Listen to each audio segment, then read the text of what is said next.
प्यारे दोस्तों, अस्सलाम वालेकुम। आप देख रहे हैं इरफानी नेटवर्क यूट्यूब चैनल और मैं हूं मोहम्मद इरफान, झारखंड। दोस्तों, एक बहुत बड़ी खबर निकलकर सामने आ रही है। मस्जिद के ऊपर हुआ है बड़ी कार्रवाई।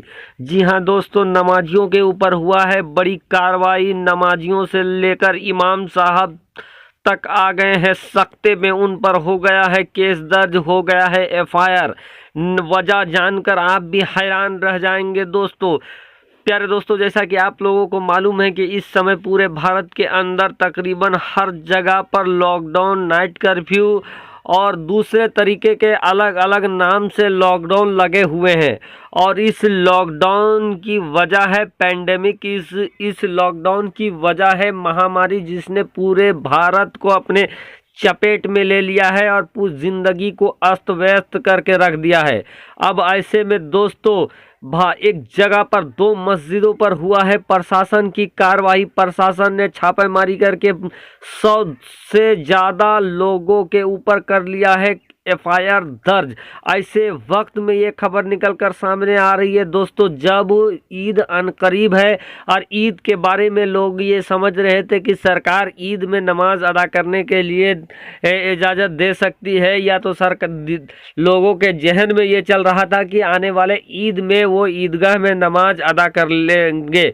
तो दोस्तों, जिनके जहन में ये ख्याल था कि हम मस्जिदों में भीड़ भाड़ के साथ नमाज अदा कर लेंगे ईद उल फित्र की, तो उन लोगों के लिए बड़ी खबर निकलकर सामने आ रही है और सभी के लिए बड़ी खबर निकलकर सामने आ रही है दोस्तों।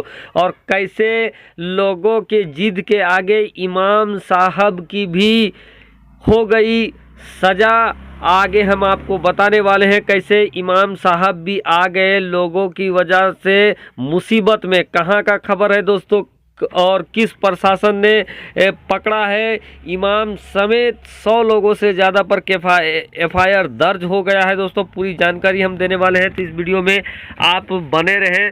साथ ही साथ दोस्तों, अगर आप पहली बार मेरे यूट्यूब चैनल इरफानी नेटवर्क में विजिट कर रहे हैं, जल्दी से मेरे चैनल को सब्सक्राइब कर लें। साथ ही साथ बेल के बटन को ऑन कर दें और ऑल नोटिफिकेशन के ऑप्शन को दबा लें, ताकि आने वाला हर वीडियो सबसे पहले आप तक पहुंच सके। प्यारे दोस्तों, अभी कुछ दिन पहले आप लोगों ने सुना होगा कि कुंभ का मेला समाप्त हुआ और इस मेला में 30 लाख लोगों से ज़्यादा लोगों ने डुबकी लगाया, इस मेला में शामिल हुए।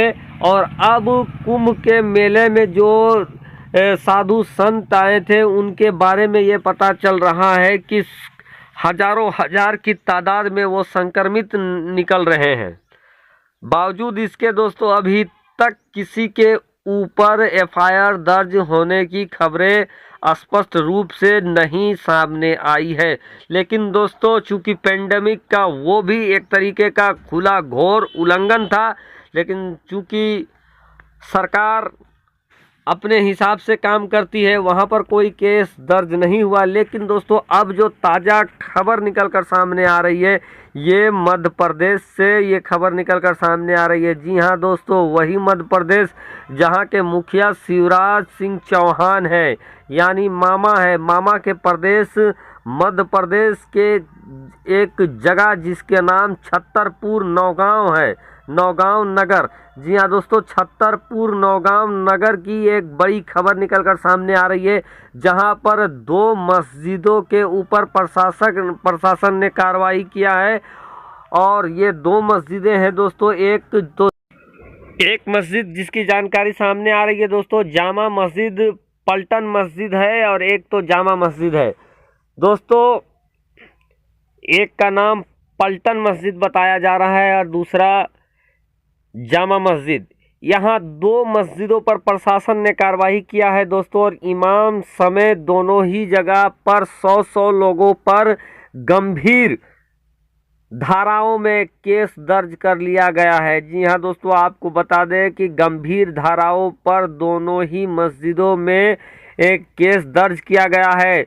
जब यहाँ पर कार्रवाई किया गया तो यहाँ पर लगभग 100 से ज़्यादा लोग भीड़ भाड़ के साथ नमाज अदा कर रहे थे, जमात के साथ नमाज अदा कर रहे थे। और ऐसे में प्रशासन ने दोनों ही जगह पर 100 लोगों पर एफआईआर दर्ज किया है। साथ ही साथ जो इमाम साहब थे, इमाम साहब के ऊपर भी एफआईआर दर्ज हुआ है।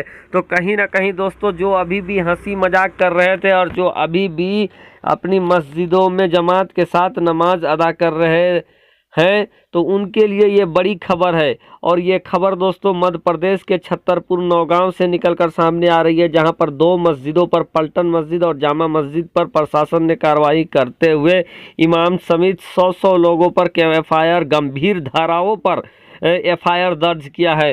तो दोस्तों ये एक बड़ी खबर निकलकर सामने आ रही है। इधर कुंभ समाप्त हुआ और कुंभ समाप्त होने के बाद भी इस तरह की प्रशासनिक कार्रवाई की कोई खबर नहीं सामने आई है। लेकिन दोस्तों, चूंकि भीड़ भाड़ पेंडेमिक में जमा करना ये अपने आप में गलत है और इसकी इजाज़त कोई नहीं दे सकता है दोस्तों।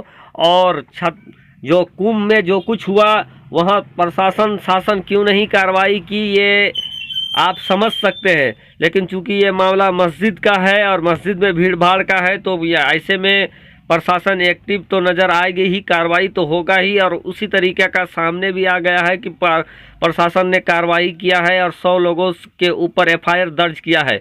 दोस्तों, चूंकि ये महामारी चल रहा है और सबसे बड़ी जंग इस समय जान बचाने की है, और ऐसे में अगर कहीं भी, चाहे मस्जिद हो या कहीं भी, अगर कोई भीड़ भाड़ करता है तो वो सही नहीं है। तो आप भीड़ भाड़ ना करें। साथ ही साथ दोस्तों, आप ज़्यादा से ज़्यादा घरों में नमाज अदा करें। आपकी ही वजह से इमाम साहब की जान सामत में पड़ गई, उनके ऊपर भी केस दर्ज हो गया। तो ऐसा ना करें कि अगला मस्जिद आपकी मस्जिद हो, अगला इमाम आपका इमाम साहब हो जिनके ऊपर केस दर्ज हो जाए। तो ज़्यादा से ज़्यादा घरों में नमाज अदा करें दोस्तों। और ये खबर ऐसे वक्त में आ रही है कि जब ईद उल फित्र अनकरीब है, और ईद उल फित्र में लोगों को ये लग रहा था कि ईद में वो ईदगाहों में नमाज अदा कर लेते, या तो जमात के साथ, भीड़ भाड़ के साथ वो नमाज अदा करने की, ईद की नमाज अदा करने की इजाज़त मिल जाता कुछ घंटों की। लेकिन दोस्तों, जैसा सख्ती नज़र आ रहा है और प्रशासन का जो रवैया नज़र आ रहा है, जो देश के जो हालात हैं, उससे कहीं भी ये महसूस नहीं हो रहा है कि आने वाले वक्त में ईद की नमाज हम ईदगाहों में अदा कर सकते हैं या भीड़ भाड़ के साथ अदा कर सकते हैं। क्योंकि बीमारी काफ़ी विकराल रूप ले लिया है दोस्तों, और देश की स्थिति, स्वास्थ्य व्यवस्था की स्थिति आप लोग जानते ही हैं कि कैसे लोग ऑक्सीजन और बेड के बगैर अपनी जान गंवा रहे हैं। आम इंसान क्या, खास इंसान क्या, बड़े बड़े नेता, बड़े बड़े अभिनेता आज ऑक्सीजन और बेड की वजह से जान को गंवा चुके हैं। तो ऐसे में दोस्तों, सबसे बेहतर यही होगा कि आप अपने घरों में रहें, सुरक्षित रहें, भीड़ भाड़ वाले जगह में ना जाएं और मस्जिदों में भी भीड़ भाड़ ना लगाएं। यही अभी हम सब के लिए बेहतर होगा। शुक्रिया, आदाब।